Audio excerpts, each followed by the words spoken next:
எனக்கு பார்த்தீங்கன்னா ஒரு மெசேஜ் ஒன்று வந்திருக்கு. உங்கள் வண்டிக்கு வந்து இ சலான் போட்டிருக்கோம்.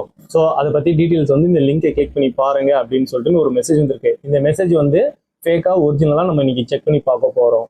எப்போவுமே பார்த்தீங்கன்னா இந்த மாதிரி இங்கே நம்பர் இருக்கு இல்லைங்களா, இந்த நம்பர்லேருந்து உங்களுக்கு இ சலான் வராது. அதாவது இந்த நம்பர்னா இந்த நம்பர் கிடையாது, இந்த மாதிரி நம்பர்கள்லேருந்து இ சலான் உங்களுக்கு என்றைக்குமே வராது. இ சலான் பின் அப்புறம் வேற எந்த நம்பர்லேருந்து வரும் அப்படின்னு கேட்டிங்கன்னா, இந்த மாரி வாகான்னு போட்டிருக்குது பார்த்தீங்களா, இந்த மாரி நம்பர்ல இருந்து மட்டும்தான் யாருன்னா உங்களுக்கு ஈச்சலான் போடுறாங்கன்னா இந்த மாரி நம்பர்ல இருந்து மட்டும்தான் ஈச்சலான் வரும். இப்போதைக்கு அப்படிதான் வருது. கொஞ்ச நாள் அதையும் ஃபேக்கா மாத்திடுவாங்க.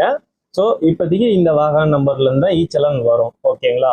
இந்த ஆப் இருக்கு இல்லைங்களா, இந்த ஆப் மூலியமா வந்து பார்த்தீங்கன்னா நீங்க வந்து உங்களோட வண்டி நம்பரை நீங்க ரெஜிஸ்டர் பண்ணீங்கன்னா உங்களுக்கு ஈச்சலான் எந்தெந்த காலத்துல எப்போ வந்திருக்கு, இப்போ எத்தனை ஈச்சலான் வந்திருக்குன்னு சொல்லிட்டு இந்த ஆப் மூலியமா நீங்க பார்த்துக்கலாம். இந்த மாதிரி வீடியோஸ் பார்க்க நம்ம சேனலை சப்ஸ்கிரைப் பண்ணி வச்சுக்கோங்க. நன்றி.